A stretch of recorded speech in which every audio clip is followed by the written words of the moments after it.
ఇదంతా వ్యూహం pre release event విజయవాడలో జరిగిన తర్వాత వచ్చిన పరిణామాలు.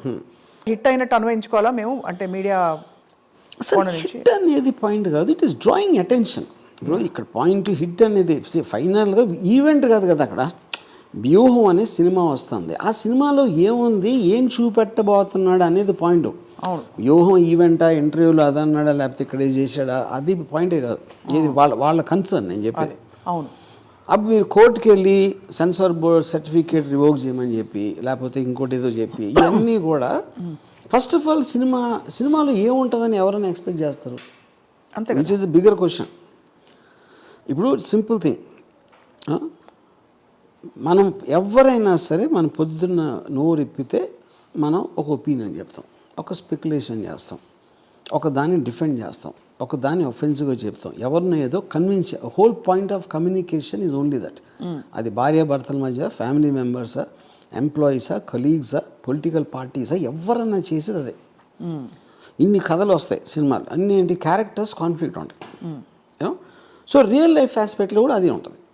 సో దాంట్లో నేను ఒక పొలిటికల్ ఫిగర్స్ మీద తీశాను. పొలిటికల్ ఫిగర్స్ మీద ఎవరు ఏం చేస్తున్నారు, లోకేష్ ఉన్నాడు, జగన్ సైకో అంటాడు, సైకో జగన్ అంటాడు, బాబాయిని చంపేశాడు అంటాడు, లేకపోతే ఇదే ఏదో మొత్తం ఆంధ్రప్రదేశ్ ఇలా చేసాడు, క్రైమ్, ఇది క్రిమినల్ క్రైమ్ ఆంధ్ర అంటాడు.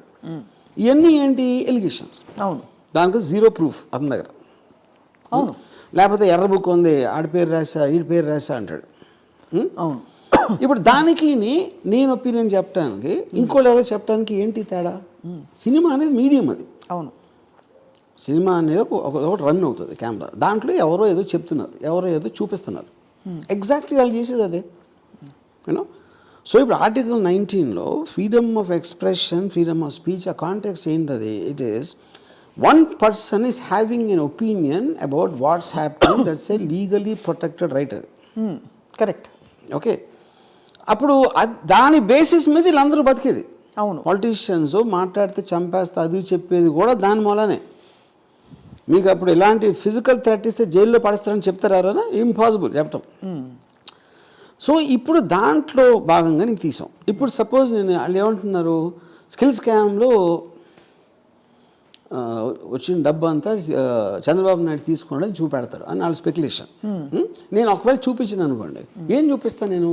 ఎవరికి తీసుకొని డబ్బులు మూటలు ఇచ్చారా చంద్రబాబు నాయుడుకి? అది చూపిస్తే నమ్మేస్తారా? చూపిస్తే అసలు మీ క్రెడిబిలిటీ అది కాదు, అలా చూపిస్తే నమ్ముతారా? ఏ డైరెక్టర్ అయినా ఏదైనా మీరు ఏం చూపించారో, ఏం చెప్పారు కాదు, అది నమ్మబుల్గా ఉందా లేదా చూస్తారు. అంతే కదా. నమ్మబుల్ అనే దానికి లాజిక్ ఉండాలి. ఆ లాజిక్ సినిమాలో రిఫ్లెక్ట్ అయితే ఒకలా, అందరూ ఒకేలా చూడరు, అందులో కూడా చాలా చాలా మంది వేరే వేరేగా చూస్తారు. So any opinion expressed, multiple people will have multiple viewpoints. It can't be aimed at one particular section.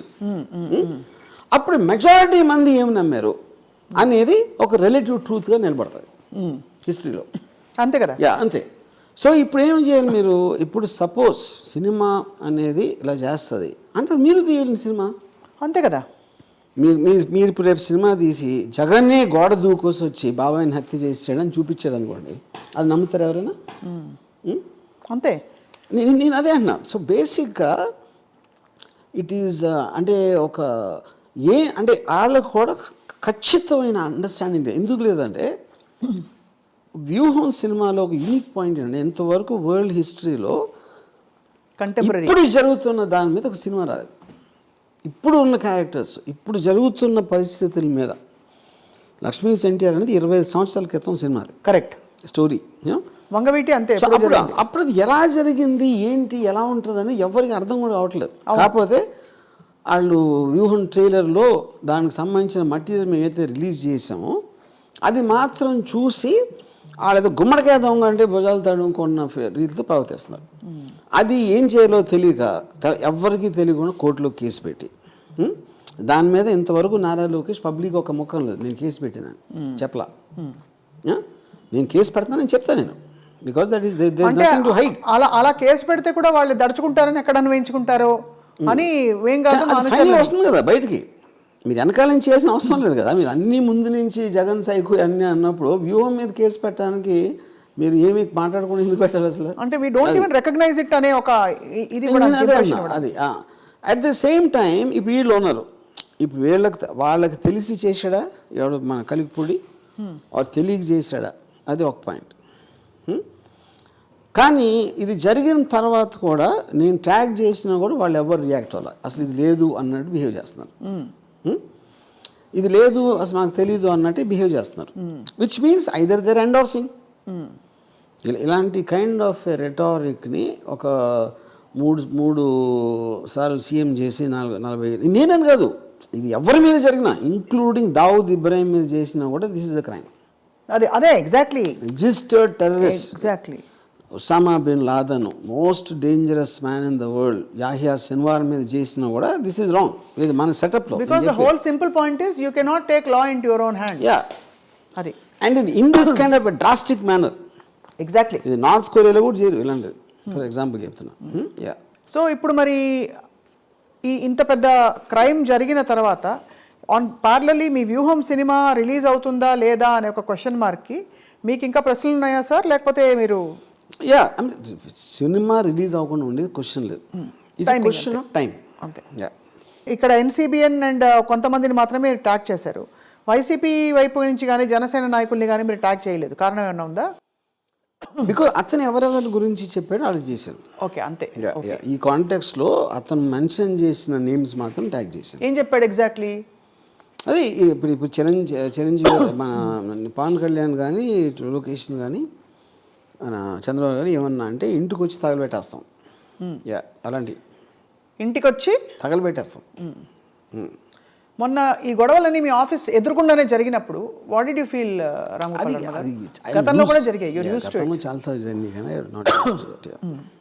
Now when you వాళ్ళందరూ కూడా నేను చెప్పినట్టు యూట్యూబ్ వాళ్ళు they just want to have one video and ఈ వీడియో అక్కడ పంపుతారు, video తీసి పంపి వాళ్ళు ఏమన్నా కొంచెం ఇంట్రెస్ట్ చూపెట్టి 10 వరకు పంపిస్తే they might again start doing that. అది ఇంతకీ ఇతను నాకు తెలిసి ఉపాధ్యాయ వృత్తిలో ఉన్నట్ట.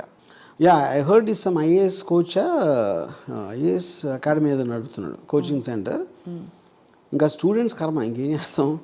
అదే ఫీలింగ్ సాడ్ ఫర్ దెమ్. అంటే కాదు, అతని దగ్గర the reason I mentioned that నేర్చుకుంటే the reason I mentioned that is that మనకు అందరికీ రకరకాల ఎమోషన్స్ రావచ్చు ఏదో టైంలో, అది బట్ దాన్ని రెగ్యులేట్ చేసి దానికి ఒక ఫిల్టర్ పెట్టి we have a code of conduct in society. వాటిని కూడా పక్కన తోసేసి ఒక వ్యక్తి దూసుకొచ్చి ₹1 కోటి ఇస్తాను వీళ్ళు ఎవరు కోటేశ్వరుడు అని అడిగా అనుకోండి, ఇట్ జస్ట్ షోస్ అట్టర్. అంటే ఐఏఎస్ కోచింగ్ ఇస్తున్న ఆయనకి చట్టం కూడా తెలిసి ఉండాలి. పోనీ ఏదో ఎమోషన్లో అనేసారా కాదు, చట్టం తెలిసిన ఒక వ్యక్తి, ఉపాధ్యాయ వృత్తిలో ఉండే ఒక వ్యక్తి ఎంత పొలిటికల్ లాయల్టీస్ ఉన్నా కూడా ఇంకొక మనిషిని చంపుతాను చంపిస్తాను అని అనడం అన్నది ఇట్ ఈస్ అట్టర్, ఏం చెప్పాలి ఇంకా, disrespect towards the constitution. I think అది చాలా కాన్స్టిట్యూషన్ అంతవరకు లేదు. This is like barbarism. It's only terrorist ఆర్గనైజేషన్తో కాన్స్టిట్యూషన్ గురించి మాట్లాడతాయి. అదే. సో అయితే మరి ఐఏఎస్ నేర్చుకుంటున్న